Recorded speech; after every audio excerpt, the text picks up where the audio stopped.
እንግሊዘኛ ላይ አብዛኞቻችሁ የሚቸግራችሁ አይምሮአችሁ ውስጥ ያሉትን በርካታ ሐሳቦች በንግግር መልክ ቀይራችሁ ሰዎች እንዲረዷችሁ ማድረግ ነው።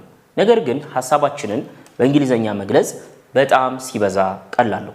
ስለዚህ ዛሬ እማሳያችሁ የመጀመሪያው ምንድነው ማንኛውም ንግግር ስትናገሩ የሆነ ድርጊት ተፈጸመ ወይም ይፈጸማል ብለን ነው ብዙ ጊዜ የምናወራው። ስለዚህ የመጀመሪያው ከንግግራችን ላይ ልናስቀድመው የሚገባው የድርጊቱ ፈጻሚ ማን ነው? ለምሳሌ አበበ በሶ ይበላል። እዚህ ውስጥ ማን ነው የድርጊቱ ፈጻሚ? አበበ ነው አይደለ? ስለዚህ እንግሊዘኛም ላይ ልትናገሩ ስትሉ ስለ ድርጊት ፈጻሚው ሁሌ እንድታስቡ እፈልጋለሁ። ሳብጀክት ብላችሁ ያዙት።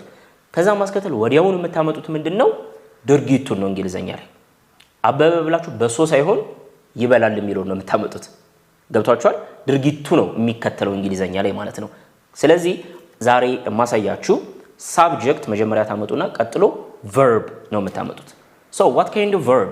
verb ደግሞ v1 v2 v3 ving የሚባሉ ፎርሞች አሉት። ስለዚህ ዛሬ ሳብጀክት ሲቀጥል ደግሞ verb 1 ነው የምናመጣው ማለት ነው። ለምሳሌ I teach ምን ማለት ነው?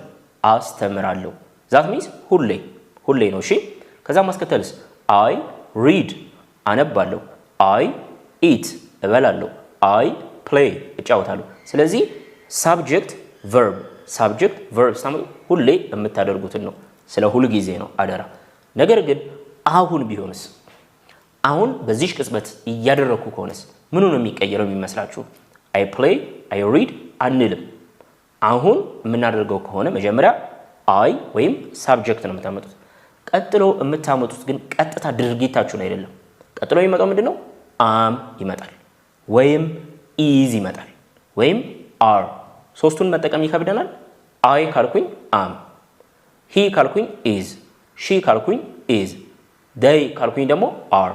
ከሶስት አንዱ መምረጥ ይጠበቅባችኋል። then አሁን እያደረኩት ከሆነ I am play አትሉ፣ ing ጨምሩበት playing። I am read አትሉ reading።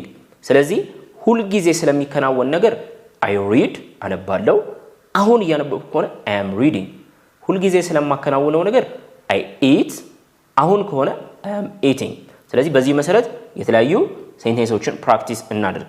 ለምሳሌ እሷ ሁሌ ጠዋት ታነባለች። ስለዚህ እዚህ ውስጥ ድርጊት ፈጻሚ እሷ ነች። she አጠገቡ ማመጣው ምንድነው? verb ነው ቀጥታ።